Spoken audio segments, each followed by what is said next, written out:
Size of void के बारे में हम डिस्कस कर रहे थे सॉलिड स्टेट में। आगे हम यहाँ पे डिस्कस कर रहे हैं लोकेशन ऑफ वॉइड।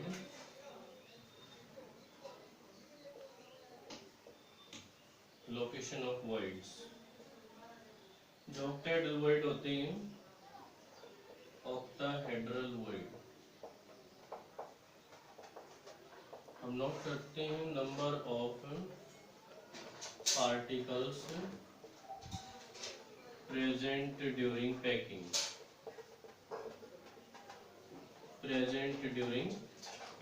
पैकिंग के दौरान जो नंबर ऑफ पार्टिकल्स होते हैं वो ऑक्टाहेड्रल वॉइड होते हैं। अगर हम इनको n मान लेते हैं तो टेट्राहेड्रल वॉइड हम नोट करेंगे। Tetrahedral void 2 into number of octahedral void. Octahedral void ये हम नोट करेंगे। मीन्स ये 2n होंगे, ये 2n नोट किए जाएंगे। If voids, if cation are small in size, तो वो टेट्राहेड्रल वॉइड को एक्वायर करेंगे। टेट्राहेड्रल वॉइड अगर कैटायन लार्ज है साइज में, if cations are large in size then they acquire octahedral void, तो वो octahedral void को acquire करेंगे। इसमें हम आगे डिस्कस कर रहे हैं रेडियस रेशियो रूल।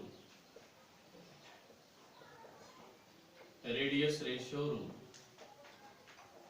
जिस रूल के थ्रू हम कोऑर्डिनेशन नंबर और शेप ऑफ मॉलिक्यूल को डिटरमाइन कर सकते हैं। It determines the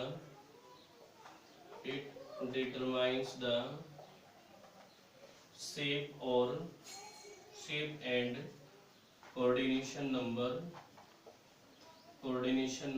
of molecule।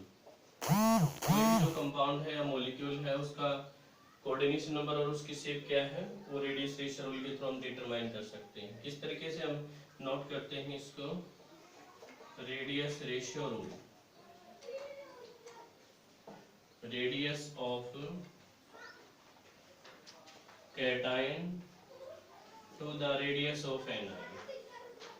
Radius of anion, इन दोनों का जो रेशियो है वो डिटरमाइन करेगा वैल्यू, इनकी जो वैल्यू आएगी वो डिटरमाइन करेगी शेप और coordination number of the molecule.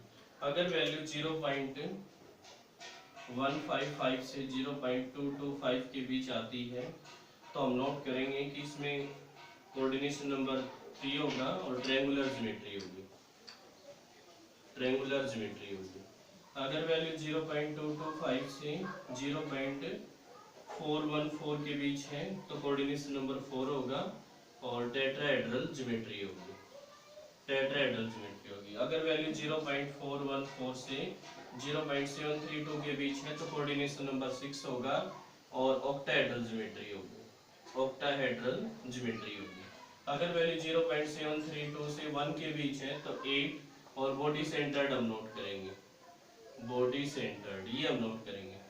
Means हम नोट कर रहे हैं कि रेडियस रेशियो रूल के थ्रू जो इनका रेशियो आता है उनकी उस वैल्यू का मैच करेंगे इस टेबल से, और इस टेबल के अनुसार जो भी वैल्यू आएगी उसी के अनुसार हम शेप और कोऑर्डिनेशन नंबर बता सकते हैं। ये इसमें कोऑर्डिनेशन नंबर है और ये शेप है और ज्योमेट्री ऑफ द मॉलिक्यूल, तो इसे मैच करेंगे और उसी के अनुसार हम डिटरमाइन करेंगे। जैसे मान लीजिए ये कहा जाता है कि जो सोडियम है Na पॉजिटिव है, उसकी रेडियस दे रखी है 80 पिकोमीटर और क्लोराइड आयन की जो रेडियस है वो 120 पिकोमीटर दे रखी है।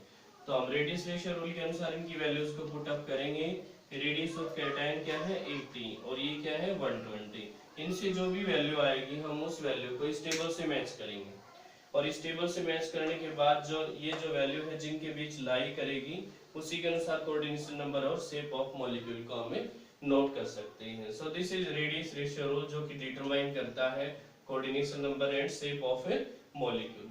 आगे हम इसमें डिस्कस कर रहे हैं density of unit cell. Unit cell की डेंसिटी को हम किस तरीके से डिटरमाइन कर सकते हैं। Density of unit cell, density का हमें पता है मास पर यूनिट वॉल्यूम होती है। सो हम यहाँ पे नोट करेंगे density of unit cell, density of unit cell इस तरीके से डिटरमाइन करेंगे mass of unit cell, mass of unit cell to the volume of unit cell, volume of unit cell. इस तरीके से हम डिटरमाइन करेंगे। मास ऑफ यूनिट सेल कैसे डिटरमाइन किया जाता है, मास ऑफ यूनिट सेल कैसे डिटरमाइन करेंगे। अगर यूनिट सेल में हमें किसी एक पार्टिकल का मास पता हो और नंबर ऑफ पार्टिकल का पता लग जाए तो उससे हम मास निकाल सकते हैं। Means mass of each particle, each particle जो पार्टिकल का मास है वो इनटू नंबर ऑफ पार्टिकल्स, ये उसमें कितने पार्टिकल हैं, तो उससे हम मास को डिटरमाइन कर सकते हैं। जैसे किसी यूनिट सेल में मान लीजिए 8 पार्टिकल हैं और एक पार्टिकल का मास हम 10 ग्राम मान लेते हैं, तो उसके अनुसार हम टोटल मास को डिटरमाइन कर सकते हैं। मास ऑफ ईच पार्टिकल किस तरीके से डिटरमाइन करेंगे, atomic mass to the Avogadro's number, इस तरीके से हम डिटरमाइन करेंगे। इसको हम m से डिनोट करेंगे और इसको हम n नोट से डिनोट करेंगे। So volume of unit cell कैसे निकालते हैं, वॉल्यूम ऑफ यूनिट सेल हम निकालेंगे a क्यूब। मीन्स हमें पता है कि जो एज लेंथ उसको हमने a मान रखा है और उसी के अनुसार वॉल्यूम ऑफ यूनिट सेल हमने पैकिंग एफिशिएंसी के दौरान भी डिटरमाइन की। सो हम यहाँ पे नोट करेंगे density of unit cell, density of unit cell. Unit cell की डेंसिटी हम कैसे डिटरमाइन करेंगे, रो से हम इसको रिप्रेजेंट करेंगे। सबसे पहले हमें नंबर ऑफ पार्टिकल्स को नोट करना होगा कि उसमें जो नंबर ऑफ पार्टिकल्स हैं वो कितने आते हैं, जिसको हम z से डिनोट करेंगे। इसको हम z से डिनोट करते हैं और इसको कैपिटल M से डिनोट किया जाता है। z इंटू यहाँ पे ये स्मॉल m हम लेंगे अपॉन a क्यूब वॉल्यूम है और into n note Avogadro's number है। इस तरीके से हम डेंसिटी को डिटरमाइन करेंगे। वेयर z इज, हम यहाँ पे नोट कर चुके हैं पहले ही, z नंबर ऑफ पार्टिकल्स है, m क्या है एटॉमिक मास है और a क्यूब क्या है वॉल्यूम है और n नॉट क्या है एवोगैड्रोस नंबर है। इस तरीके से हम इनको डिनोट कर सकते हैं और इस तरीके से हम डेंसिटी को कैलकुलेट कर सकते हैं। जैसे किसी यूनिट सेल की डेंसिटी अगर हमें डिटरमाइन करनी हो तो किस तरीके से डिटरमाइन करेंगे। अगर ऐसा कहा जाता है कि किसी फेस सेंटर्ड यूनिट सेल में सोडियम के एटम को क्रिस्टलाइज किया गया है, फेस सेंटर्ड यूनिट सेल है, फेस सेंटर्ड यूनिट सेल है और उसमें सोडियम के एटम को क्रिस्टलाइज किया गया है जिसका एटॉमिक मास 23 है और एज लेंथ दे रखी है उसकी 120 पिकोमीटर, 120 पिकोमीटर। तो डेंसिटी कैलकुलेट कीजिए। तो हम यहाँ पे डेंसिटी कैलकुलेट करेंगे। यहाँ पे z की वैल्यू क्या हो जाएगी, फेस सेंटर्ड है तो टोटल नंबर ऑफ एटम इसमें 4 आते हैं और m मास कितना दे रखा है atomic mass 23, a cube 120 picometre है, आप इसको सेंटीमीटर में कन्वर्ट करेंगे -10 नॉट 8 और power 3 into Avogadro's number 6.022 into 10 power 23, ये हम नोट करेंगे और इससे जो वैल्यू आएगी वो हम डेंसिटी नोट कर लेंगे। इस तरीके से हम डेंसिटी ऑफ यूनिट सेल को डिटरमाइन कर सकते हैं। आगे हम डिस्कस कर रहे हैं इसमें इम्परफेक्शन और डिफेक्ट्स इन सॉलिड्स। इम्परफेक्शंस और डिफेक्ट्स क्या होते हैं, किस तरीके से हम इम्परफेक्शन और डिफेक्ट्स को डिटरमाइन कर सकते हैं या डिटेल में डिस्कस कर सकते हैं। इम्परफेक्शंस और defects in solid, defects in solids. जब हम पैकिंग कर रहे थे तो उस दौरान सॉलिड पार्टिकल्स में मान लीजिए कोई पार्टिकल ज्यादा टेम्परेचर होने की वजह से मेल्ट हो जाता है।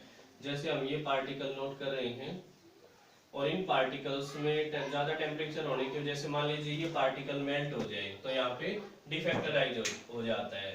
तो यहाँ पे जैसे पार्टिकल यहाँ से रिमूव होता है तो डिफेक्टराइज हो जाएगा। इम्परफेक्शन और डिफेक्ट्स इन सॉलिड्स हम नोट करेंगे। If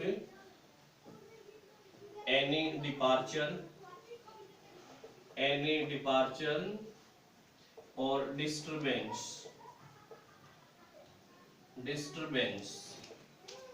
is created in the perfectly arranged solid particles. Perfectly arranged solid particles. Then defect arises.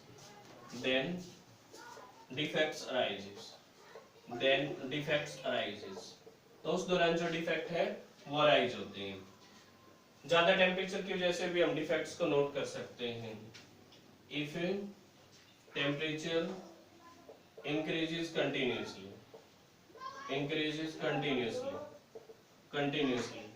अगर कंटिन्यूसली टेम्परेचर इंक्रीज होता है तो उस दौरान पार्टिकल मेल्ट हो जाते हैं। Then particles start melt and defects arises तो उस दौरान जो डिफेक्ट है वो अराइज हो जाते हैं। यहाँ पे हम